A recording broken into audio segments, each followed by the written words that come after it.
Hello, guys. Sorry, I don't know how I say hello in Czech, but yes. So today I'd like to talk about what does ultimate mean. This is a pretty serious topic.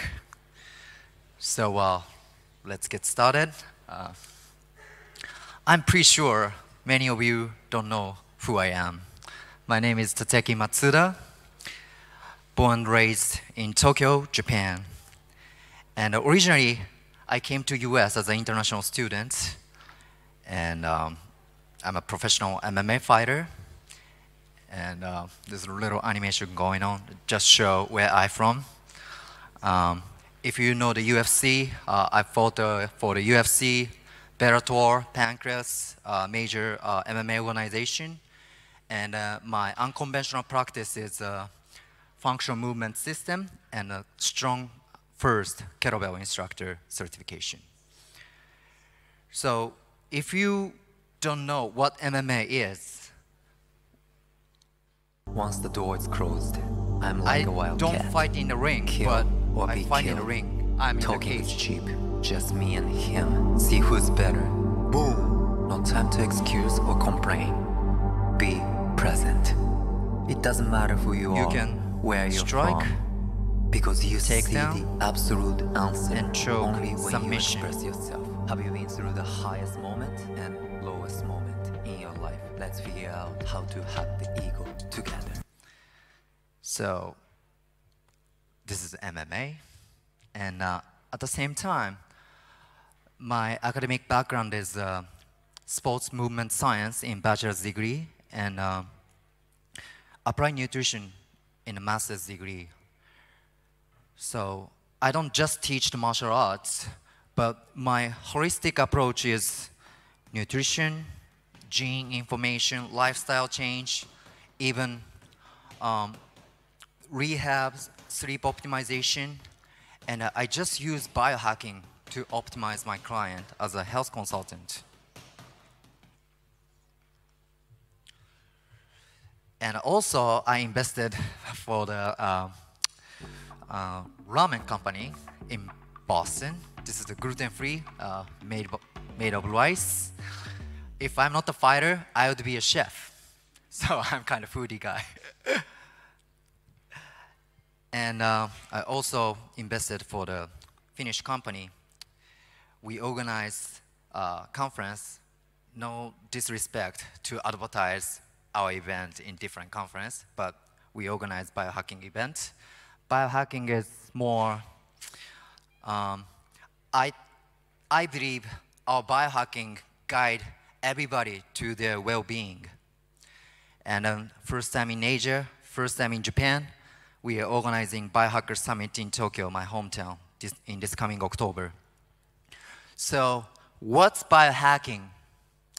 Biohacking is health performance optimization by utilizing personal data, health science, and self-experiments. Why don't we take advantage of our technology? Now we can check the heart rate, blood work, everything. And I would say biohacking is such a sexy word. If we are doing all the basic, we don't need such a biohacking. 8 hours of sleep, stress management, mindful eating, eat local, appreciation, micro exercise, active daily life, and a good social relationship. We already know the answer, but I believe biohacking extends our lifespan, I would say, health span. And as you can see, chronic disease is almost root cause for our modern disease. And as we age, in somewhere we have problem, lower back pain, insulin resistance, and chronic oxidative stress, insulin resistance, low level of inflammation. So I would say these are upper reach of the river. And if the lower reach of the river, we have a problem. And we have to go see the doctor to get the medication or surgery. So I would say the biohacking is more for prevention. So here is my holistic approach from Biohacker Center. So some of them could be too much for you, but others, I already know this. It's kind of basic stuff, but I'm not sure how deep you're into the biohacking. So first, nutrition. Back in 1998, I believe, Dr. Roger Williams. So he wrote a book, and it says, there's no such an average person with the word biochemical individuality. So basically, genetic variability, nutritional requirements, disease susceptibility, metabolic diversity, practical applications. Everyone has different reaction. Some people metabolize the medication in the liver quicker, slower. Someone eat, I'm cool with this food, but others eat the food and then they get, sick or don't feel good. And think about powerlifter. And even my annual health check, doctor could say I'm obese because of my muscle mass, according to the BMI. And the powerlifters' hurt is way thicker and bigger because of their muscle mass. So at the cellular level, we all different. And here is interesting study. I graduated from my master's degree back in 2013. And textbook doesn't work. In Israel, they monitored week-long glucose level in 800-person cohort. That's pretty good data.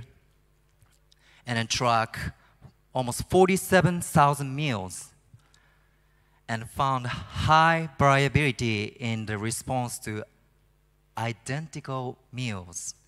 So person A eats something, person B eats something, same food.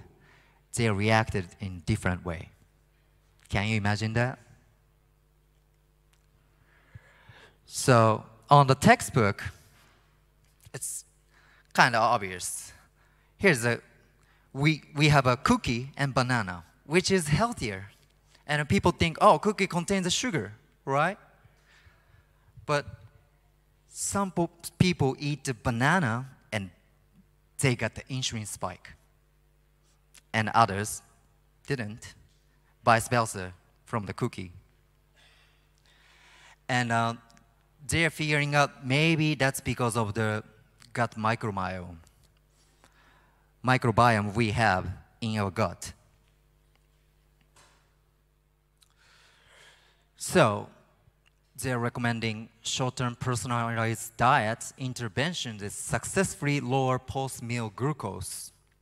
So if you have a personalized nutrition program based on the nutrition program only for you, would work way better than healthy food on the commercial or TV or whoever said.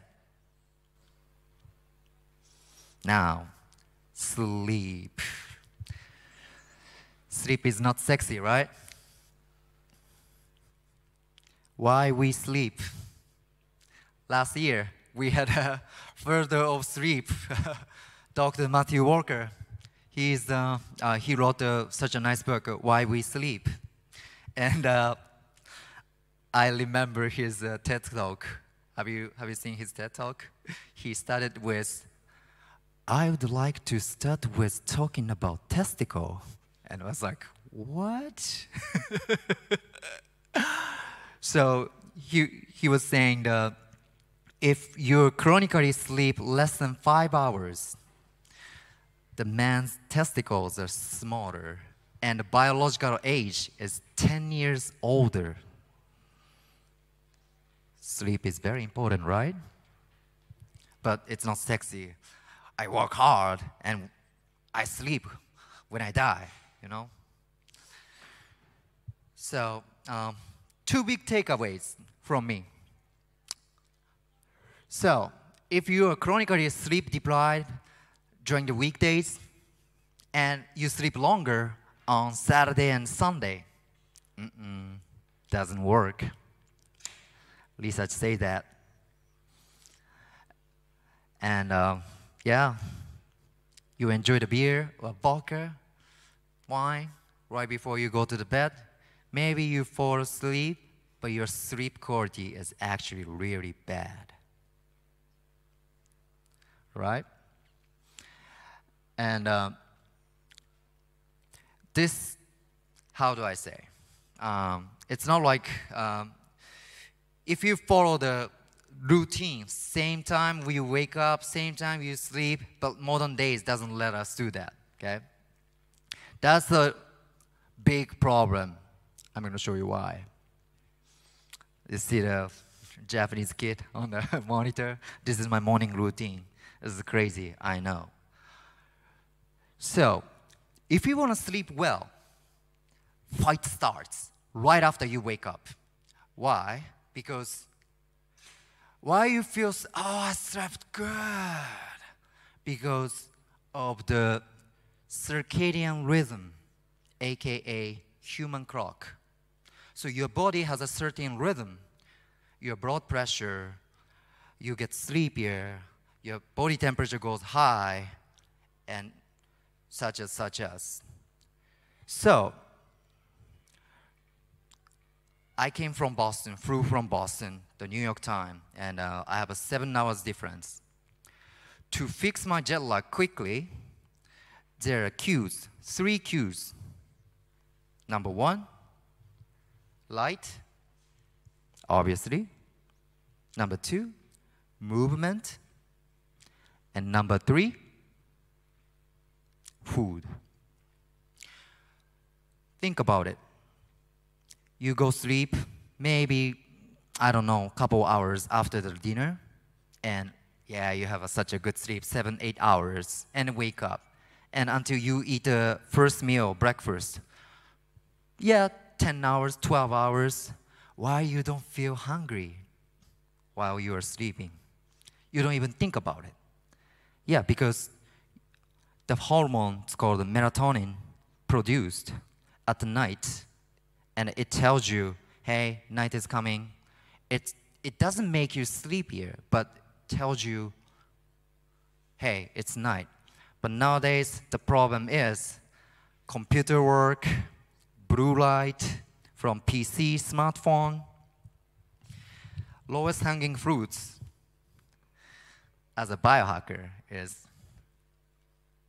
blue light block grass. This is okay, but if you go hardcore, you want to go dark orange or red, which cut blue light almost like more than 90%. So, if you look at a PC monitor or smartphone at night, your brain thinks it's still daytime. And your cortisol, which is the stress hormone, should be lower, the minimum at the night. And it gets peak in the morning. Yes, you feel the stress. That's why you wake up so good. But the problem is, you have a stressful days, and right before you go to the bed, watch the smartphone and exposed to the blue light, your body produces a cortisol and less production of the melatonin. That's how you mess up your circadian rhythm. So, I flew from Boston with an empty stomach. So I didn't eat anything and I wait until the Czech's local time for the dinner time. I had a first large meal. I was preparing for like 3-4 hours before going to bed. So my body produced the insulin, and then the insulin is produced in your pancreas, and pancreas also produces a little amount of the melatonin. So this is why if you eat late dinner right before you go to bed, you don't sleep well. Makes sense, right? This is an extreme example, okay? Have you heard of ketosis? Raise your hand. Yeah, some of you, yeah. If you try, I would recommend you check your gene type first. Otherwise, high-fat diet could bring you to the hypercholesterolemia, which is like a way too high cholesterol status. But if you cut the supply of the glucose to your brain, your body has less oxidative stress, which is good for your neurotransmitter in your brain. So this study did the exogenous ketone. So the athletes took the exogenous ketone supplement. So they immediately become fat-burning machine, okay? So their metabolism is based on the fat and the exogenous ketone, not the fat, but the state is the ketone-based. And the result is conclude high in ketosis may improve the deep sleep state. So this is my biohacking, my self-experimentation. I did 1 week water fasting, only water. Day 1, I was in the bed almost 9 hours, okay? But my sleep quality is not good. See? The light sleep is like almost more than 80, around 75-80%. By the way, I use this wearable. It's called Whoop. Make sure it's from Boston, where I live.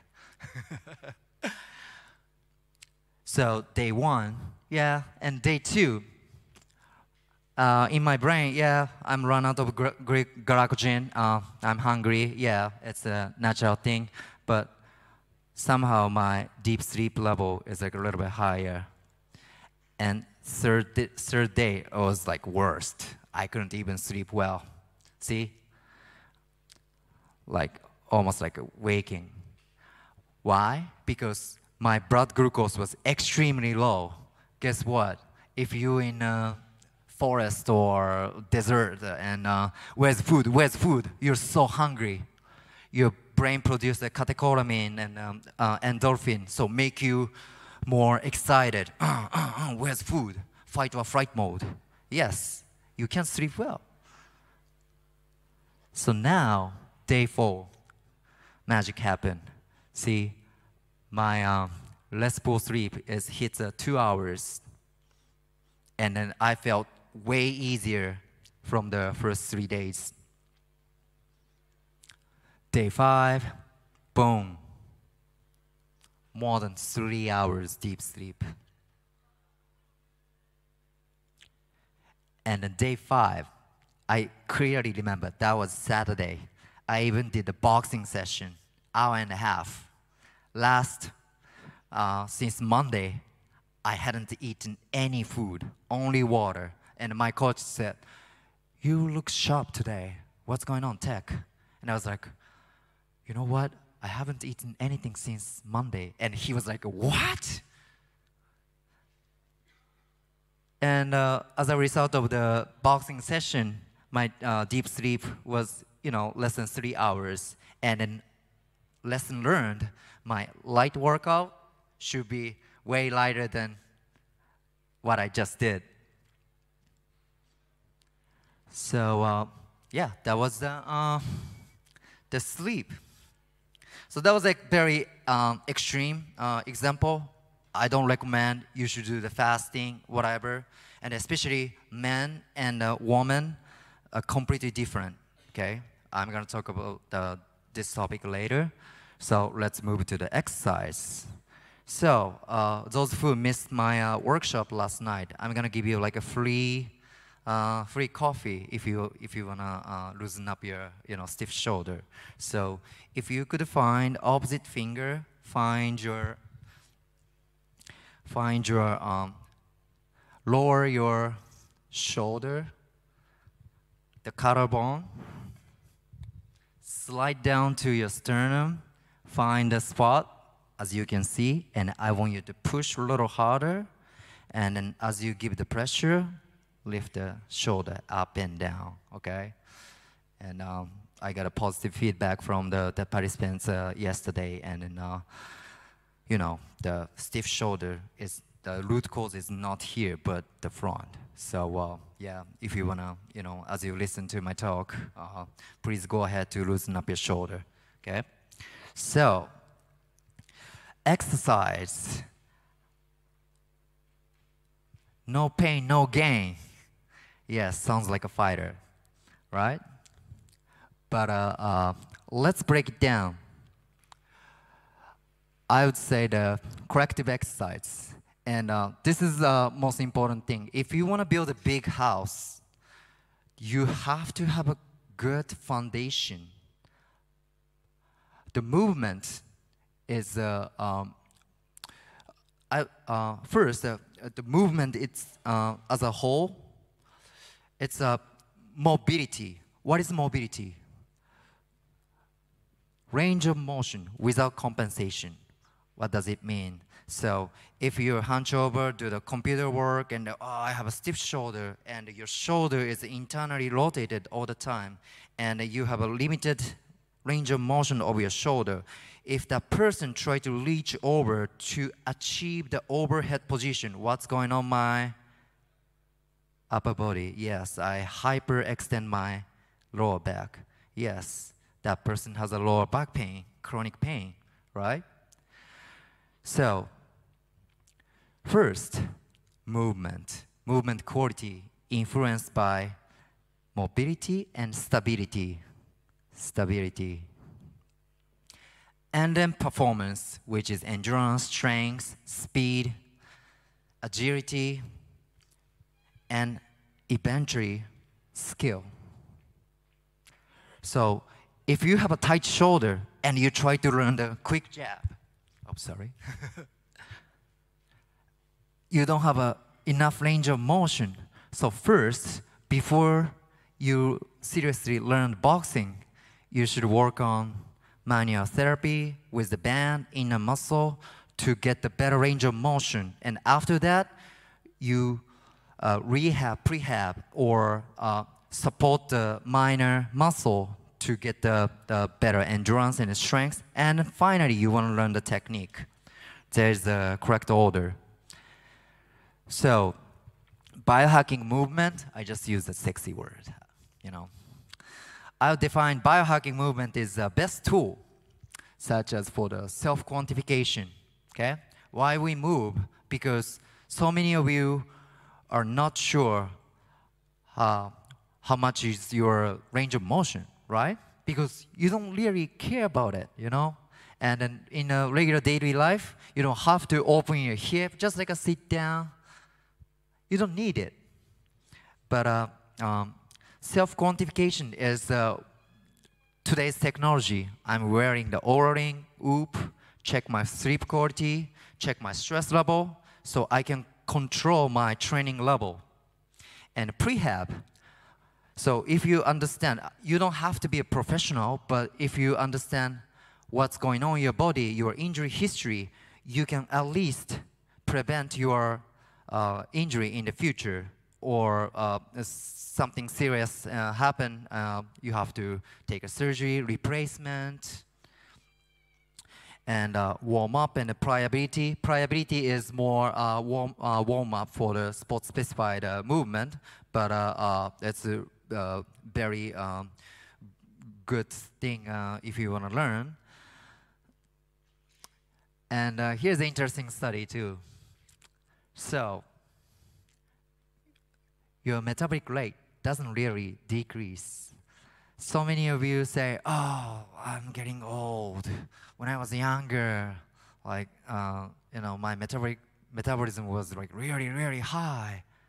But this study shows around 20 to 60 years old, stay relatively steady, okay? So our metabolism goes up right after the baby was born. And then that metabolism is like really, really high to grow faster. But, so why we slow down? Because when we are younger, we always play soccer outside, and then after, I don't know, high school, college, start working at the office, the simply activity level decrease.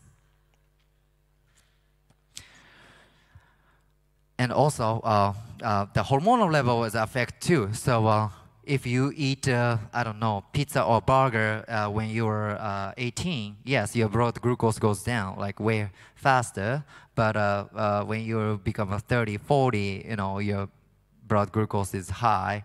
And then if you keep eating the bad food, yes, like you're chronically inflamed situation, that makes also the big difference. But scientifically speaking, until 60 years old, you don't really lose your metabolism.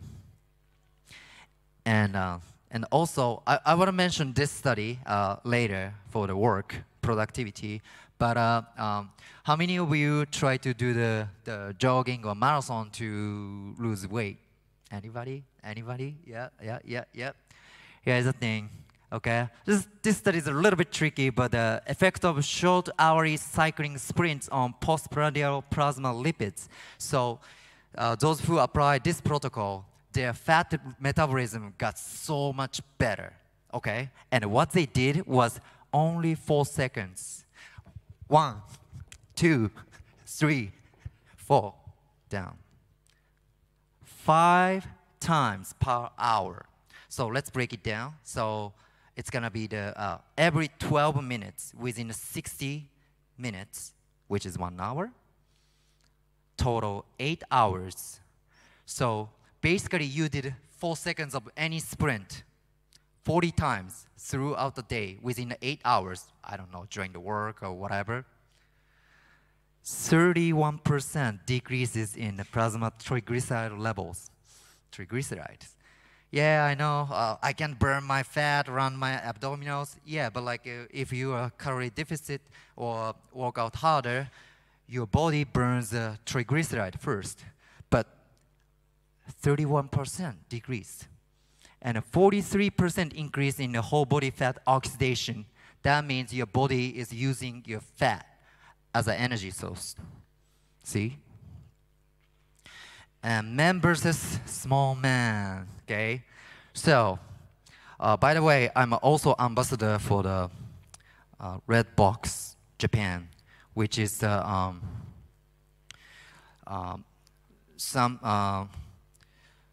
female students in Japan cannot access to the personal hygiene products because of the financial situation.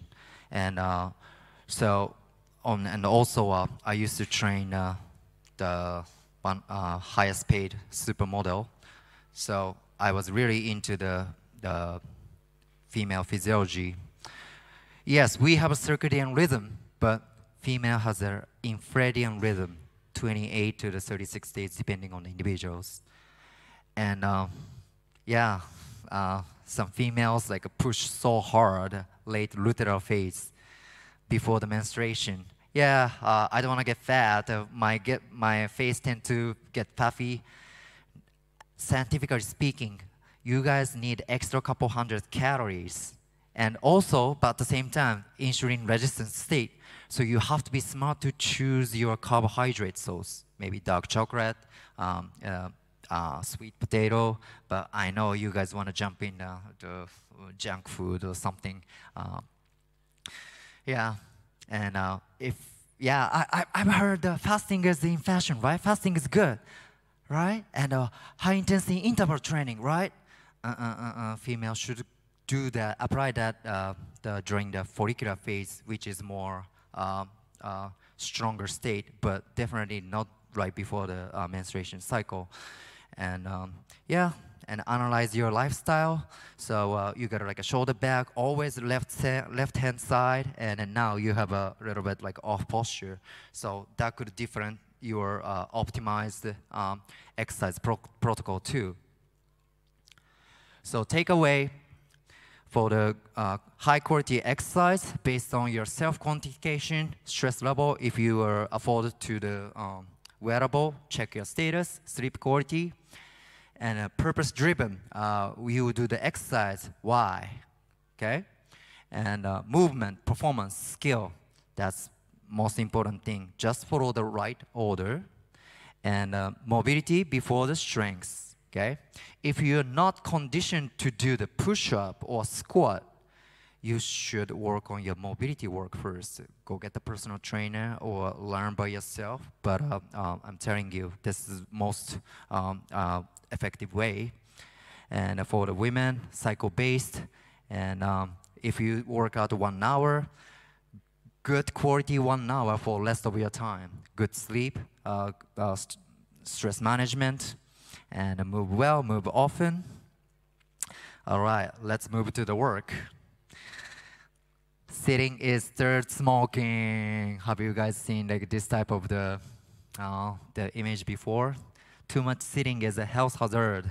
So basically, chronic inflammation and insulin resistance are coming from sedentary state. So ergonomic is the key, okay? Why?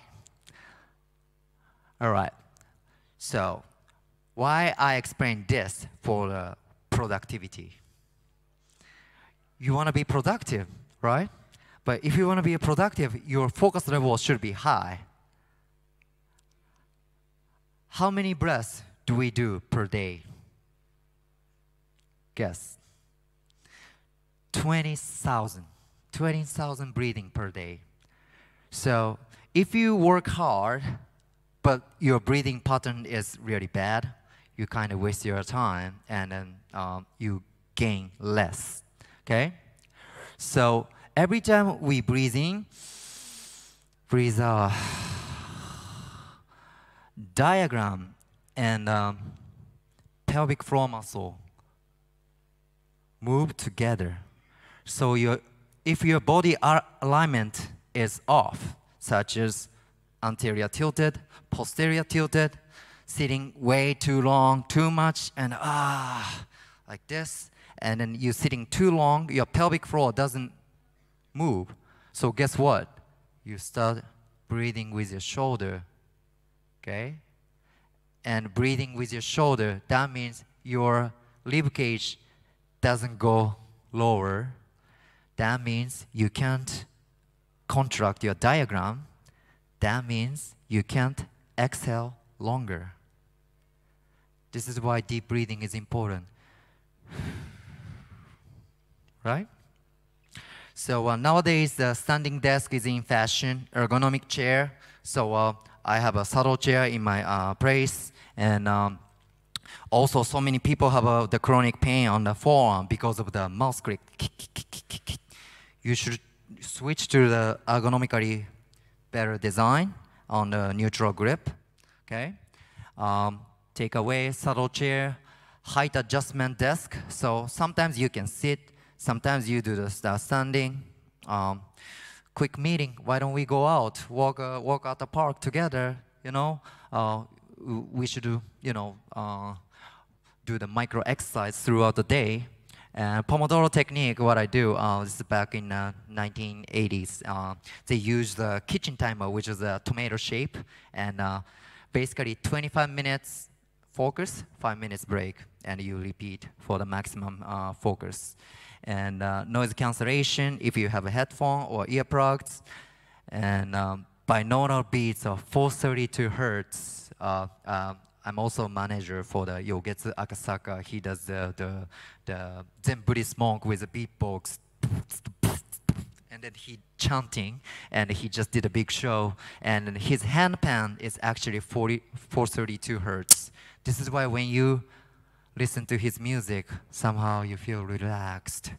And binaural beats is the different hertz from left side and right side that generates the wave right behind your head.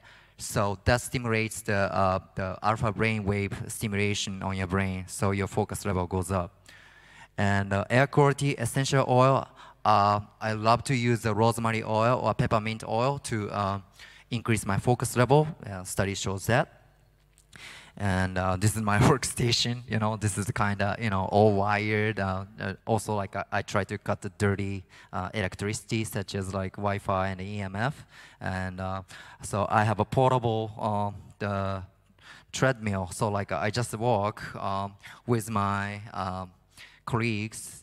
Not like a first timer, you know, obviously like at night, like I'm keep moving with the blue light girls. Nice to meet you, I'm Tateki from Boston. Like that's so like disrespect. I don't do that, but within my colleague, like I try to stay active. And yeah, and throughout the day, I try to be active. I work with the European in the morning, daytime American, evening my Japanese client, and nighttime I go to jiu-jitsu or like a striking and a train. Beat up and get beat up, wash, rinse, and repeat. All right. And lastly, mind. Can we hack our brain? Maslow's hierarchy of needs. We all know that, all right? So, modern day's problem, what do you think?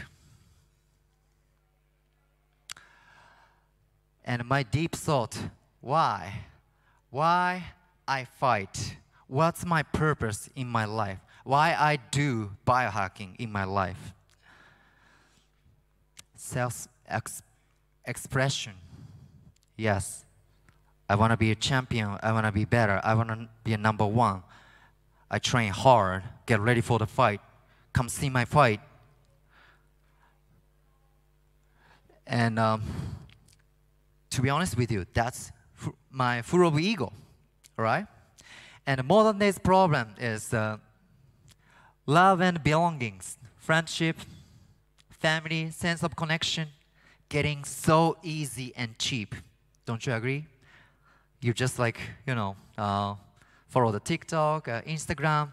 You can post your content that everybody see, and you can get the attention right after. Back in the days, that part was very, very hard. So, easy love and belonging. So this is the UK study from the teenager. Which social media is the worst? Yes. 1,500 of the British people age 14 to 24. Instagram is the worst. But yeah, if you want to, you can tag me. You can put me on the story so that I can get followed. No, I'm just kidding. Look at me, look at me. So the experiment at UCLA Brain Mapping Center. So 148 photographs on a computer screen for 12 minutes, such a short time, including 40 photos that each teenager submitted. So fMRI is scanning the brain activity. And in that machine, basically teenagers like lay down and watch the monitor and to see their own picture.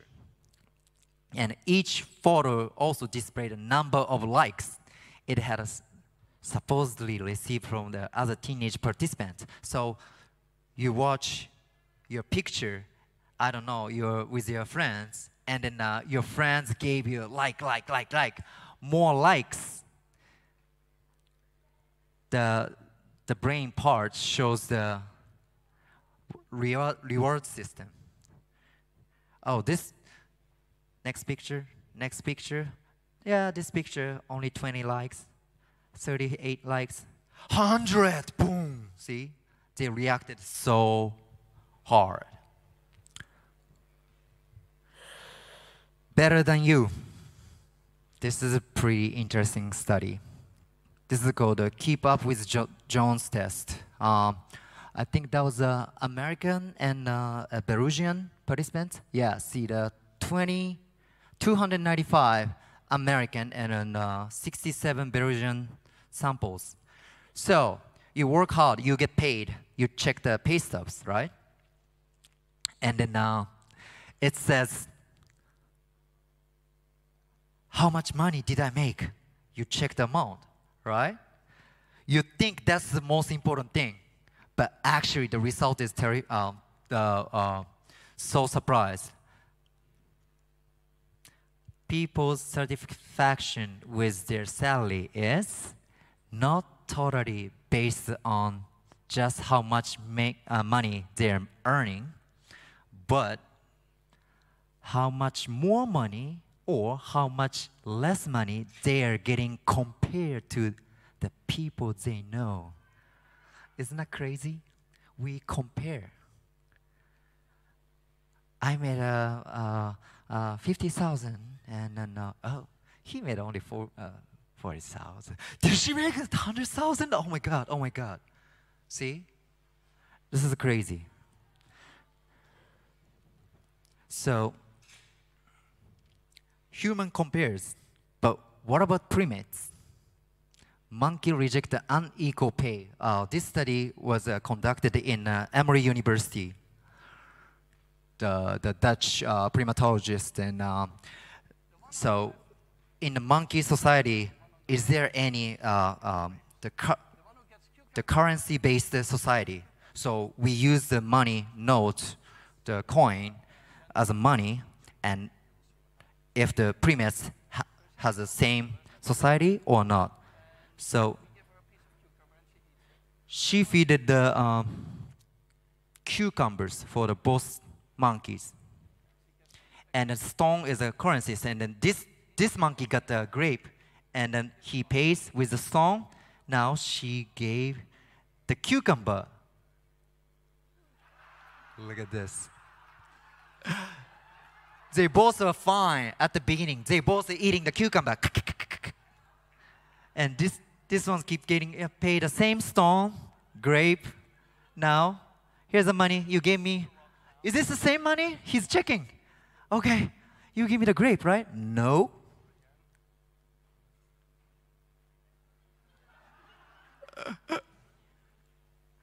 So, I think we were born to compare each other, right? So, I ordered the mind section at the end to structure this presentation because it's the most important thing. As an MMA fighter, mixed martial arts in the cage is almost 10% of physical thing and 90% is a mental game. And we already know that biohacking is tools and methods. And we already know that important thing is building our good habits and the discipline. But it's hard. And I introduced myself with long introduction. You know, this is me, look at me. I'm a fighter, I do business, I sell the ramen, biohacking. Yes. This is it was my own purpose. I show you why. Have you guys had a third eye before? You're in the zone? Yeah. So my Maslow's hierarchy on the top, self-actualization, going toward the top. Like I use energy from full of my ego. But when I'm in the zone, I see myself from the different angle. Almost, I'm fighting in the cage, facing with the opponent, but somehow from different angle, from the top, from the side, and I see myself.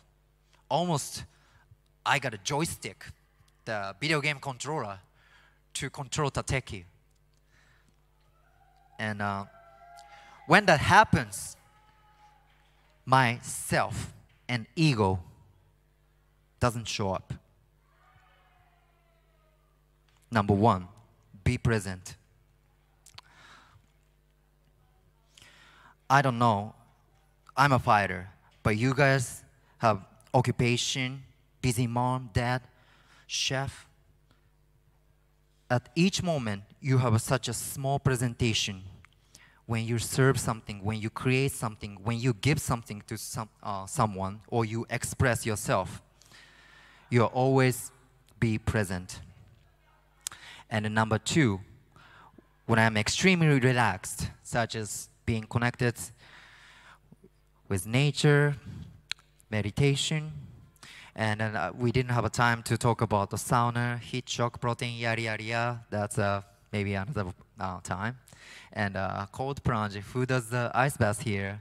Cold shower every day? Yeah, biohackers, blue belt or something. Sound therapy, yeah. So, while I'm at this moment, I'm here.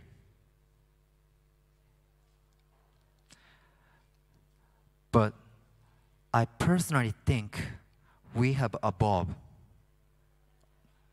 the Maslow's hierarchy.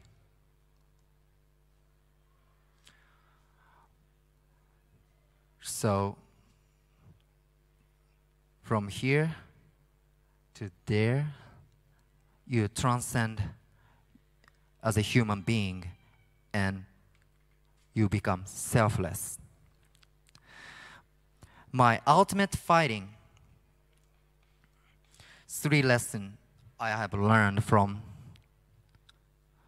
the cage, fighting against the tough opponents. Number 1, when I win, he loses. When I lose, he wins. If I'm doing well, that's because of you guys, my supporters, my teammates. If I'm not doing well, that's because of myself. It's my fault. Why? Because I'm a professional. Professional has an ability to respond. He or she never blames someone's fault. And I don't deserve anything, but earn it. What does ultimate mean? So, after we express ourselves, I think we're gonna go all the above. And how we apply to our life. Obviously, you guys don't fight in the cage. So, I show up here, Karlovo from Boston. First time in Czech Republic. I try to give everything. I don't feel myself. Right now, I'm selfless. It doesn't matter who I am. I'm here to share my knowledge, help the people, and you guys gain the new information, new biohacking technology information. I'm so glad that.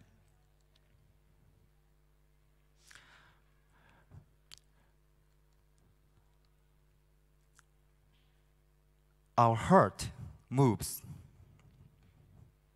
In Japanese, it said ego, jiga, and muga. Mu means like nothing. Life is hard. It's hard to build resilience. Everyone become a fighter. You lose the weight.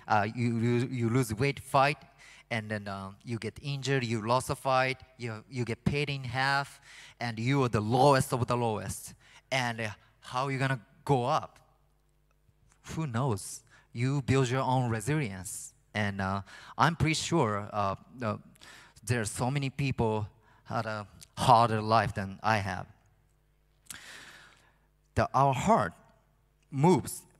Our heart encompasses a wide range of motion. It's the kokoro, heart in Japanese. Always to the left, to the right, up and down. The feeling that can fluctuate based on our experiences and environment. Terms like broken heart, or romantic heart, or I don't know, nervous heart. I don't know. Right now, me. Yin and yang, plus minus, the root of universe, whatever. And I would like to share my biggest learning recently. Where is my motivation from? What's the reason I fight? And what do I have in my unconscious mind? And then my friend showed me this word in Japanese. This means mission. In Japanese, it's called shime.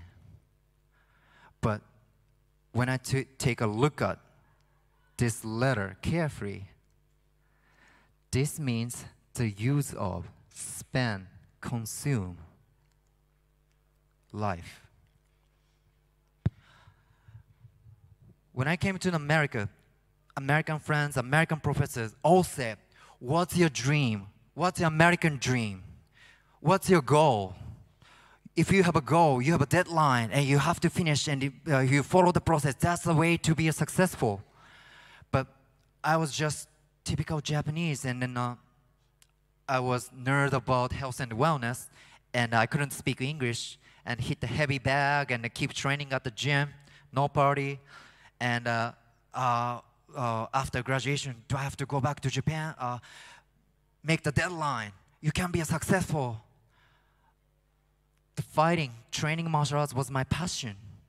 Like, I don't know, the chef cooks every day. It's not a hard thing. It's like an everyday thing. To me, like choke somebody and then learn the technique, walk on my boxing, walk on my grappling. It was my everyday thing. I thought that was a passion, but it's still in the part of my mission, whatever I want to achieve in my life.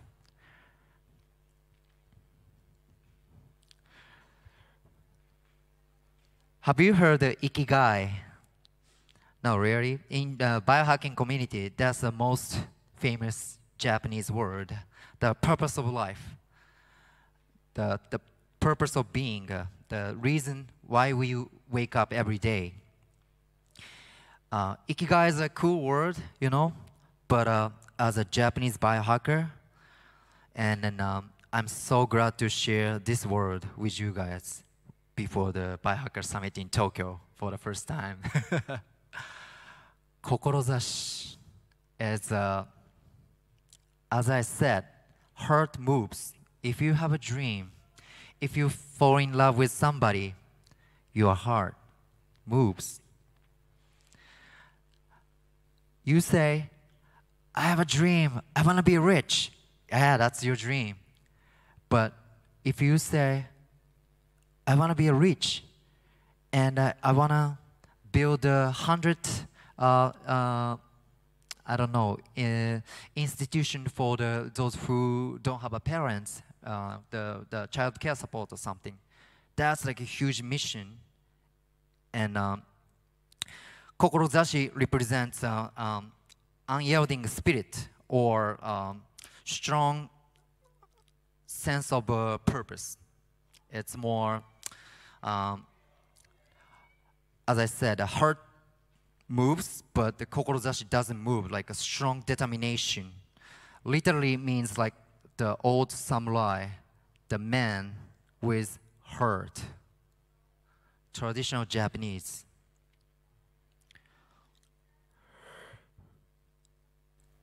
Lastly, yes, I've been through the highest moment and lowest moment as a fighter.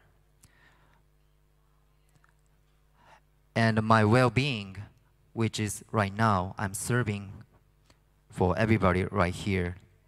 And well-doing, which is building the biohacking community for my well-doings for more serving.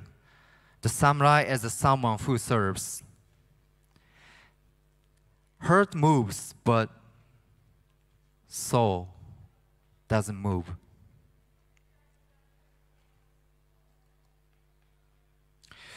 Eventually, where's my well-being goal? I don't have a map to go to the state, but I have a compass, and then I think I'm going the same direction with the people who want to come with me.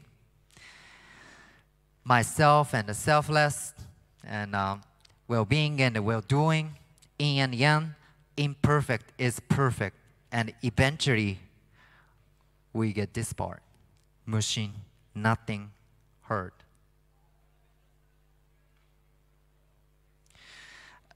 Emptiness. As a biohacker, we keep going, we see each other, and when we become emptiness,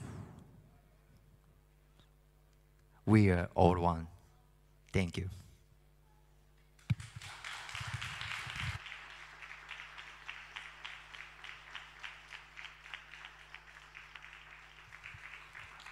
So this is my ultimate. What about yours?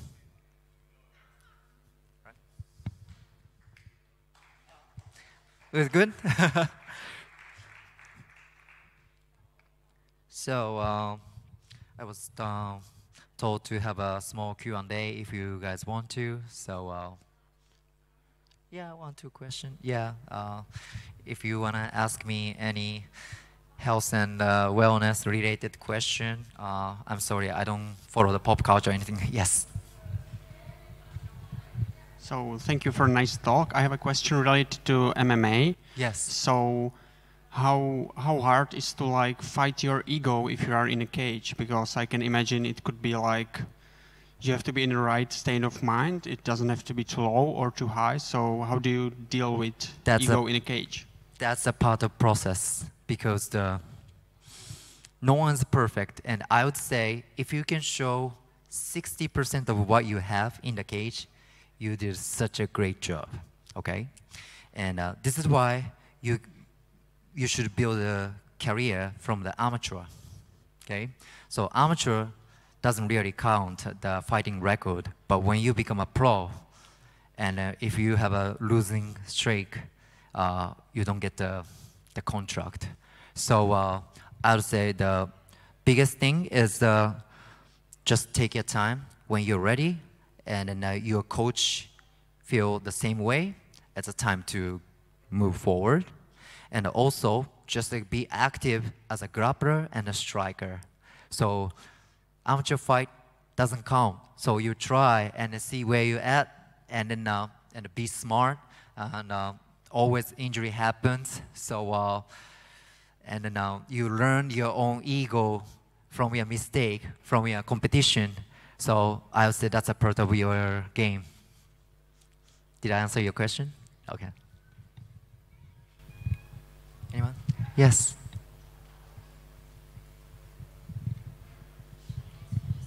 Last one. Hello, I believe the translation will be on table. Yes. Chtěla jsem se zeptat, jednak děkuji moc za včerejší cvičení. I thank you very much for yesterday's exercises.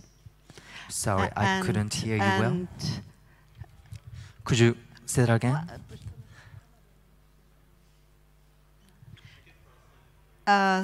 Thank you.